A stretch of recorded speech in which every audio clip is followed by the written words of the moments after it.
don't tell anyone, but this is going to be number 5 Volvo for me. And I think probably 2 races ago I said, oh, you know, it's probably going to be my last one, and then they introduced the Volvo 70 and it looked like an exciting boat to sail. And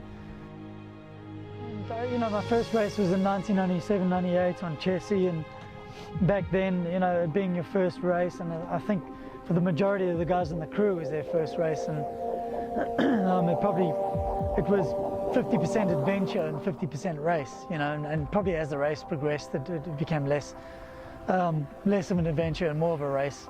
But first time in the Southern Ocean, obviously a big moment, you know, you're all nervous and your stomach's in a big knot when that first front comes through and you don't quite know what's going to happen. And you know, breakdowns. I remember breaking down and we didn't have water, and we had to use the hand desalination units to make fresh water, but yeah, you know, your first one, to get your first one under your belt is obviously a big achievement, because then you're more than likely going to get selected for the next race. Next race was on Tycho, and you know, we went into the race probably not as a favourite, but definitely expecting a podium finish, and our hopes were sort of dashed on the 3rd day out of the 2nd leg out of Cape Town.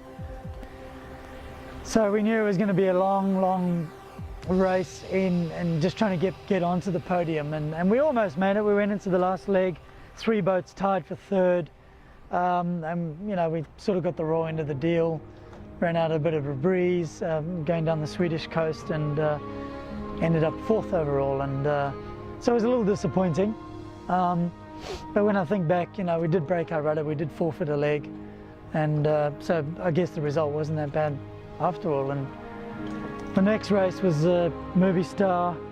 Everyone knows what happened there. You know, one of the other boats in the race ended up losing a person overboard, and he drowned, and we ended up having to abandon our boat 300 miles from the English coast, and that so that, you know, that race sort of ended very strangely for all of us.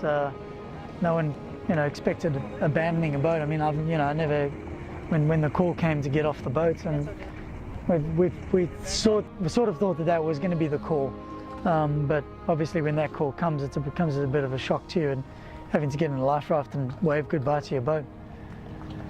And then what was the next? The next one was Telefonica. You know, we had our ups and downs in that race, kept on hitting things, and ended up 3rd, so that was a podium finish finally.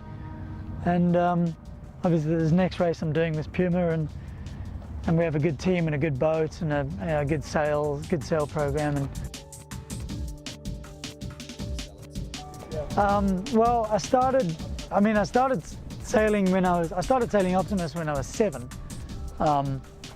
and sort of messed around for a couple of years before the racing bug bit, and then I used to sail. Yeah, I started off going out with a friend of mine. You know, I'd sit in the front of his Optimist and we'd just go and mess around in the harbour in Durban every Saturday morning, and then, you know, eventually I started racing sort of casually, and eventually the racing bug bit, and progressed from there. And first boat, for example, my dad built in our garage, and it was made of wood, you know, and we showed up at the World Championships in 1980, and you know, we all had wooden boats, the South African team, and that's and I don't know, probably maybe a 1/3 of the fleet still had wooden boats, but obviously then they progressed to fiberglass, and they were a lot lighter, and they didn't absorb water, and you know, they still haven't introduced. So you don't mind getting, you know, they haven't made it too technical. They haven't introduced blocks where you could put blocks, you know, just goes around like a little fair lead or go straight into a cleat. No, if this one's like that, it means that you're pinching